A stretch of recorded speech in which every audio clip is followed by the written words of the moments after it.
Good afternoon students, how are you all? This is grade 4 your Hindi book, Hindi literature book. So students open page number 17. आज हम start करेंगे अपना part number 2, बात hobby की. ठीक है. So this is your first chapter of this book. Okay, first chapter means part 2 है, लेकिन सीक्वेंस में 1 रहेगा. Okay, the name of the chapter is बात हॉबी की. In this chapter we are going to learn about hobbies. Okay, hobby you know, hobby तो पता ही होगा आपको क्या होता है ना.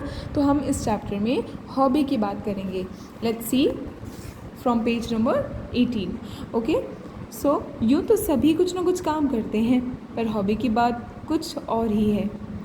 सबकी अपनी अपनी हॉबी होती हैं. पढ़ो और तरह तरह की हॉबी के बारे में जानो. So let's start from here. Hobby का मतलब है शौक़. शौक़ यानी कि जो भी चीज़ हमें करना अच्छा लगता हो वो हॉबी होती है ना. सो हॉबी एक प्राकृतिक गुण है. कौन सा गुण है? प्राकृतिक गुण. प्राकृतिक यानी नेचुरल. ओके, कुदरती. सो प्राकृतिक गुण है जो हमें नेचुरली ही मिलता है, यानी कि नेचुरली हमारे अंदर डेवलप हो जाता है. हमें कोई चीज़ अच्छी लगने लगती है, जैसे कि रीडिंग अच्छी लगती है ना किसी किसी को, तो कहीं और से थोड़ी पसंद करता है ना वो. तो प्राकृतिक यानी नेचुरली उसको अच्छी लगने लगती है. किसी भी इंसान को किसी भी चीज़ का शौक़ हो सकता है आसानी से. ये एक नेचुरल प्राकृतिक गुण है. गुण यानी कि क्वालिटी. सबकी अपनी अपनी हॉबी होती है. एनी को नृत्य करना अच्छा लगता है. जब वह टेलीविज़न पर किसी कलाकार को नाचते देखती है, नाचते मीन्स डांस करते देखती है, तो वो स्वयं भी नाचने लगती है. स्वयं मीन्स ऑन हर ओन, मतलब खुद से भी उसको डांस करने का दिल करने लगता है. एनी के भाई डेविड की हॉबी अलग है. एनी के भाई, एनी के जो ब्रदर हैं डेविड, उनकी हॉबी डिफरेंट होती है. And it's not necessary student कि सबकी हॉबी जो है वो सेम रहेगी. हर किसी की अपनी अपनी अलग अलग हॉबीज़ होती हैं. ठीक है. सो एनी के भाई डेविड की क्या हॉबी है? Let's see. उसे गिटार बजाने में आनंद आता है. आनंद यानी कि एंजॉय करता है वो गिटार प्ले करने के लिए. ठीक है. उसके बाद जेनिफ़र को कढ़ाई का शौक़ है. और एनी की मम्मी जो हैं, उनको जेनिफ़र उनका नाम है, और उनको किस चीज़ का शौक़ है? उनको किस चीज़ की हॉबी है? कढ़ाई. ओके, कढ़ाई यानी कि स्टिचिंग और एम्ब्रॉयड्री वगैरह. घर में शायद ही कोई चादर, पर्दा या मेज़पोश बचा हो जिस पर उन्होंने हाथ की कढ़ाई ना हुई हो. यानी उनको इतनी पसंद है कि वो हर चीज़ पर एम्ब्रॉयड्री करती रहती हैं, कढ़ाई करती रहती हैं. ओके. हर व्यक्ति का कोई ना कोई शौक़ होता है. हर किसी का अपनी हॉबी होती है ना.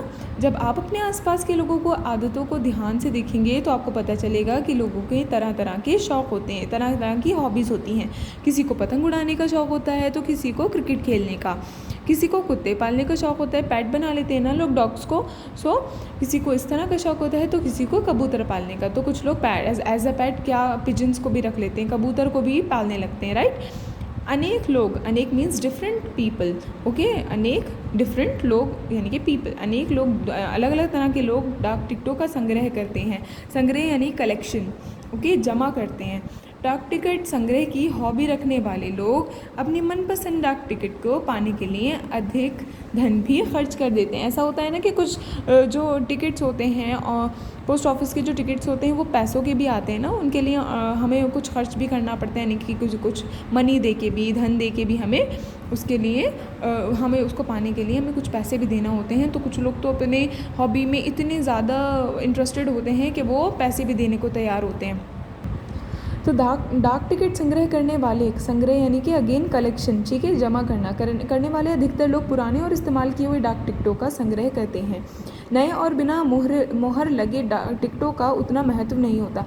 यानी कि न्यू और जो बिना स्टैम्प के होते हैं ना, उन पर हमें इतना इम्पोर्टेंस नहीं मिलती है. जो कि यूज्ड होते हैं, यानी कि यूज़ करे हुए जो होते हैं डाक टिकट, वो ज़्यादा इंपॉर्टेंट होते हैं, उनकी ज़्यादा इंपॉर्टेंस होती है. ओके, जितना डाकघर की मोहर लगे टिकटों का होता है. ठीक है. डाकघर की मोहर जितनी स्पष्ट होती है, स्पष्ट यानी कि क्लीन, बिल्कुल अच्छे से दिखने वाली, बिल्कुल क्लीन दिखने वाली टिकट उतना ही कीमती माना जाता है. मोहर में दिखने वाली तारीख जितनी पुरानी होती है, डाक टिकट उतना ही कीमती होता है. यानी कि जितना पुराना होगा उतना ही उसका महत्व होगा. ठीक है. जब डाक विभाग कोई नया टिकट निकालता है तो संग्रह करने वाले लोग उस टिकट को खरीदने के लिए उतावले हो जाते हैं. यानी उतावले यानी कि बहुत ही एक्साइटेड हो जाते हैं. वो बहुत ज़्यादा खुश होते हैं कि अब हम जल्दी से ले लें न्यू वाला. तो अलग अलग जो डाक विभाग है ना, डाक विभाग यानी कि पोस्ट ऑफिस डिपार्टमेंट, वो न्यू टिकट्स भी निकालते हैं. तो उनको जो कलेक्शन करने वाले लोग होते हैं, तो वो न्यू टिकट भी उतने ही शौक के साथ लेते हैं जितने कि वो ओल्ड वाले लेते हैं। ओके, डाक विभाग नए डाक को लिफाफे पर चिपकाकर उस पर डाकघर की मुहर लगाकर बेचता है। ये टिकटें केवल बड़े डाकघरों में ही मिलती हैं। डाक विभाग द्वारा विशेष अवसरों पर जारी किए गए डाक टिकटों के लिए विशेष लिफाफे भी छापे और बेचे जाते हैं। यानी कि विशेष लिफाफे भी, विशेष यानी कि स्पेशल लिफाफे भी बनाए जाते हैं स्पेशल टिकट्स के लिए। ओके, इन पर डाक टिकट के बारे में कुछ जानकारी भी छपी होती है। जानकारी, इन्फॉर्मेशन। डाक टिकटों का संग्रह अब एल्बम में किया जाता है। एल्बम यानी कि एल्बम। ओके, डाक टिकटों का संग्रह एल्बम में किया जाता है। एल्बम में टिकट गोंद से नहीं चिपकाए जाते, इसके लिए विशेष कोने होते हैं। ठीक है, इसके लिए विशेष कोने होते हैं, उसको गोंद से नहीं चिपकाते, ग्लू वगैरह से, जिनमें टिकट फंसा देते हैं। उनमें टिकट जो है वो चिपकाते नहीं हैं, उसको बस उसमें ऐड कर देते हैं, लगा देते हैं, फिर कोनों में एल्बम को चिपका देते हैं। आजकल पारदर्शी कागज़ की लिफाफे में, पारदर्शी यानी कि ट्रांसपेरेंट, आर पार का दिखने वाला, लिफाफों में टिकट रखकर उन्हें एल्बम में रखा जाने लगा है। यानी कि अब नए स्टाइल से भी एल्बम्स आ रहे हैं जिसमें हम टिकट्स जो हैं रख सकते हैं। तो अभी हम यहाँ तक अपनी रीडिंग करते हैं students. From the next class will be starting our reading from here. Right now it's your homework for you to do that you have to write all these word meanings. Okay, आपको ये सारे word meanings लिखने हैं आज अपने homework में, और आपको ये बाकी का सारा रीडिंग खुद करना है.